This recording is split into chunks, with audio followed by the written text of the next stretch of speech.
ಸಂತೋಷ ಆಗ್ತಾ ಇದೆ. ಎಲ್ಲದಕ್ಕಿಂತ ಹೆಚ್ಚಾಗಿ ಈ ರಾಯಲ್ ಐಕಾನ್ ಎಂಬ ಒಂದು ಕಾರ್ಯಕ್ರಮನ ನಮ್ಮ ಅರುಣ್ ಅಶೋಕ್ ಅವರು ತುಂಬ ಜೋರಾಗಿ ತುಂಬ ವಿಶೇಷವಾಗಿ ಈ ಒಂದು ಕಾರ್ಯಕ್ರಮನ ಮಾಡಿದ್ದಾರೆ. ಇಲ್ಲಿ ಒಳ್ಳೊಳ್ಳೆ ಪ್ರತಿಭೆಗಳನ್ನ ಗುರುತಿಸುವಂಥ ಕೆಲಸನ ಅವರು ಮಾಡ್ಕೊಂಡು ಬಂದಿದ್ದಾರೆ.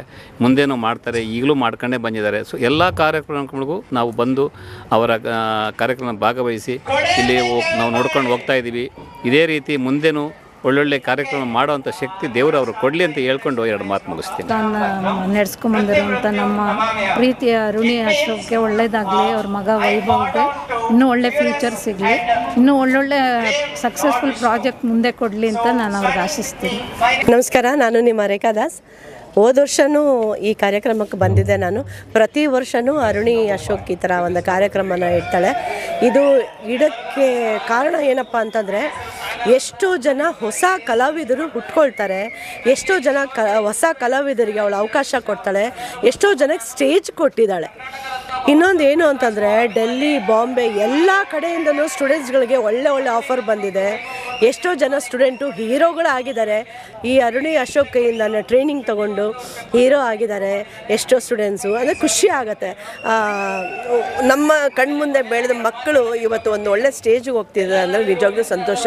ಆಮೇಲೆ ಇನ್ನೊಂದು ಏನು ಅಂದರೆ, ಒಂದು ಹೆಣ್ಮಗಳಾಗಿ ಅವಳು ಇಷ್ಟೆಲ್ಲ ಸಾಹಸ ಮಾಡಿ ಒಬ್ಬಳೇ ಓಡಾಡಿಕೊಂಡು ಇಷ್ಟೆಲ್ಲ ಮಾಡ್ತಾ ಇರೋದು ಅಂದರೆ ನಿಜವಾಗ್ಲೂ ಅದು ಮೆಚ್ಚಲೇಬೇಕು. ಅವಳಿಗೆ ಒಳ್ಳೇದಾಗಲಿ ಅಂತ ಕೇಳ್ಕೊತೀನಿ. ಹೊಸಬರಿಗೆ ನಾನು ಏನು ಹೇಳೋದು ಅಂತಂದರೆ, ಅವರು ಶಿಸ್ತಿಂದ ಕಾನ್ಸಂಟ್ರೇಟ್ ಮಾಡಿಕೊಂಡು ಏಕಾಗ್ರತೆ ಇಟ್ಕೊಂಡು ಕಲಿಬೇಕು. ನಾವು ಯಾವುದೇ ಒಂದು ಸಣ್ಣ ಸ್ಟೇಜಿಂದ ದೊಡ್ಡ ಸ್ಟೇಜಿಗೆ ಬರಬೇಕು. ಎಷ್ಟೋ ಇವಾಗ ನಾನು ಮಾಡ್ತಿರೋ ಫಿಲ್ಮ್ ಇನ್ಸ್ಟಿಟ್ಯೂಟಲ್ಲಿನೂ ನಾವು ವರ್ಕ್ ಮಾಡ್ತಾ ಇದ್ದೆ. ನಮ್ಮ film institute PV film institute, ಅದರಲ್ಲಿ ಸುಮಾರು ಜನ ಮಾಡಲಿಂಗಿಗೆ ಸೇರ್ಕೊಂಡಿದ್ದಾರೆ. ಮಾಡಲಿಂಗಿಗೆ ಏನು ಸೇರ್ಕೋತಾರೆ ಅಂದರೆ, ಒಂದು ಒಳ್ಳೆ ಹೈಟ್ ಪರ್ಸ್ನಾಲಿಟಿ ಇರೋರಿಗೆ ಒಂದು ಆಸೆ ಆಗುತ್ತೆ, ಮುಂದೆ ನನ್ನ ಜೀವನದಲ್ಲಿ ಒಳ್ಳೆ ಆ್ಯಡ್ ಮಾಡ್ಬೋದೇನೋ, ಒಳ್ಳೆ ಅಡ್ವರ್ಟೈಸ್ಗಳ ಮೂಲಕ ನಾನು ಸಿನಿಮಾದಲ್ಲಿ ಬರ್ಬೋದೇನೋ ಅಂತ ಸುಮಾರು ಜನ ಹಂಗೆ ತಿಳ್ಕೊಂಡಿರ್ತಾರೆ. ಬಟ್ ನಿಜಾನೇ ಅದು. ಕೆಲವರಿಗೆ ಆ ಸ್ಟೇಜು ಸಿಗುತ್ತೆ, ಕೆಲವರಿಗೆ ಬರೀ ಮಾಡಲಿಂಗ್ ಸ್ಟೇಜ್ ಮಾತ್ರ ಸಿಗುತ್ತೆ. ಸೊ ಎಲ್ಲ ಹೊಸೊಬ್ಬರಿಗೆ ಮಾಡೆಲ್ಸ್ಗೆ ನಾನು ಹೇಳೋದು ಏನು ಅಂತಂದರೆ, ನಿಮ್ಮ ತಾಯಿ ತಂದೆ ಸಪೋರ್ಟು ಬೇಕು. ಆಮೇಲೆ ಬರೀ ಮಾಡಲಿಂಗ್ ಅಂತಲೂ ಹೋಗಬೇಡಿ, ಫಸ್ಟು ನಿಮ್ಮ ಎಜುಕೇಷನ್ ನೋಡ್ಕೊಳ್ಳಿ.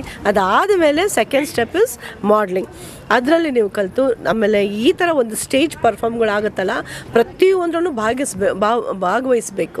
ಆವಾಗ ನಿಮ್ಗೇನಾಗುತ್ತೆ, ಒಂದು ಸ್ಟೆಪ್ಪಿಂದ ಇನ್ನೊಂದು step.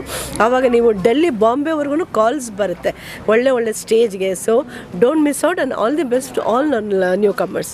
Thank you. Hi, hello, ನಮಸ್ತೆ. ನಾನು ನಿಮ್ಮ ಪ್ರೀತಿಯ ಅರುಣಿ ಅಶೋಕ್. ಇವತ್ತು royal icon of Karnataka season 2 ಈ ಒಂದು ಕಾರ್ಯಕ್ರಮನ ನಾನು ಆಯೋಜಿಸಿದ್ದೇನೆ. ತುಂಬ ಯಶಸ್ಸನ್ನು ಈ ಒಂದು ಪೇಜೆಂಟ್ ಕಂಡಿದೆ. ಎಲ್ಲ ಮಾಡಲ್ಸ್ಗಳಿಗೆ ಸುಮಾರು ಒಂದು 6 ತಿಂಗಳಿಂದ ನಾವು ಇದನ್ನು ವಾಕಿಂಗ್ ಟ್ರೈನಿಂಗ್ ಆಗಿರ್ಬೋದು, ಅವ್ರಿಗೆ ಡ್ಯಾನ್ಸ್ ಆಗಿರ್ಬೋದು, ಪ್ರತಿಯೊಂದು ಕೂಡ ನಾವು ಕಲಿಸಿ 6 ತಿಂಗಳು ಕಷ್ಟಪಟ್ಟು ಈ ಒಂದು ಶೋನ ನಾವು ಪೇಜೆಂಟ್ನ ಮಾಡಿದ್ದೀನಿ. ಎಲ್ಲರೂ ಕೂಡ ಸಕ್ಸಸ್ ಆಗಿ ಅವರಲ್ಲಿರೋಂಥ ಪ್ರತಿಭೆಗಳಿಗೆ ಸಿನಿಮಾ ರಂಗ ಮತ್ತು ನಾಟಕ ರಂಗ ಮತ್ತು ಆ್ಯಡ್ ಶೂಟ್ ಕಂಪ್ನಿ ಇದಕ್ಕೆಲ್ಲ ನಾನು ಕಳಿಸ್ಕೊಡ್ತಾ ಇದ್ದೀನಿ ನಮ್ಮ ಮಾಡಲ್ಸ್ನ. ಆಲ್ರೆಡಿ 4 ಆಲ್ಬಮ್ ಸಾಂಗ್ಗಳಲ್ಲಿ ನಮ್ಮ ಮಾಡಲಿಂಗ್ ಅವರು ಎಲ್ಲರೂ ಕೂಡ ಮಿಂಚಿದ್ದಾರೆ. ಇದನ್ನ ಹೇಳೋಕ್ಕೆ ತುಂಬ ಖುಷಿ ಪಡ್ತೀನಿ. ಇದೇ ರೀತಿ ಅವ್ರಿಗೆಲ್ಲ ಒಂದು ಟ್ಯಾಲೆಂಟ್ನ ಗುರುತಿಸಿ ನಾನು ಮುಂದೆ ತರೋಕ್ಕೆ ನಾನು ಸತತ ಪ್ರಯತ್ನ ನಿಜವಾಗ್ಲೂ ಪಡ್ತೀನಿ. ಈ ಒಂದು ಕಾರ್ಯಕ್ರಮಕ್ಕೆ ದೊಡ್ಡಮನೆ ಫ್ಯಾಮಿಲಿ, ಅಪ್ಪಾಜಿ, ಅಮ್ಮ ಮತ್ತು ರೇಖಾದಾಸ್ ಮೇಡಮು ಇಬ್ಬರು 3 ಜನ ಕೂಡ ಬಂದಿದ್ದರು. ನಮ್ಮ ಇಡೀ ಒಂದು ಪೇಜೆಂಟ್ ಹಾಲ್ ತುಂಬ ಕಳೆಯಿಂದ ತುಂಬಿತ್ತು. ಅದೇ ರೀತಿ ರಿಚಿ ಎಸೆನ್ಸ್ ಈ ಒಂದು ಸುಗಂಧ ಭರಿತವಾದ ಒಂದು ಪರ್ಫ್ಯೂಮ್ ಕಂಪ್ನಿ ಕೂಡ ನಮ್ಮ ಈ ಒಂದು ಬ್ರ್ಯಾಂಡಿಂಗ್ಗೆ ಬಂದಿತ್ತು ಈ ದಿನ. ಆ ಒಂದು ಸುಗಂಧ ಭರಿತವಾಗಿಯೇ ನಮ್ಮ ನಿಜವಾಗ್ಲೂ ನಮ್ಮ ಹಾಲು ಕೂಡ ಯಶಸ್ಸನ್ನು ಕಂಡಿದೆ. ಗಮಗಮಿಸುವ ಒಂದು ಸುಗಂಧ ಭರಿತ ಒಂದು ರಿಚಿ ಎಸೆನ್ಸ್ ಅನ್ನೋ ಕಂಪನಿನ ನಾವು ಇವತ್ತು ಲಾಂಚಿಂಗ್ ಮಾಡಿದ್ದೀವಿ. ಇದೇ ರೀತಿ ಎಲ್ಲರ ಜೀವನ ಕೂಡ ಸುಗಮವಾಗಿ ಇರಲಿ ಅಂತ ನನ್ನ ಕಡೆಯಿಂದ ಹಾರೈಸ್ತೀನಿ.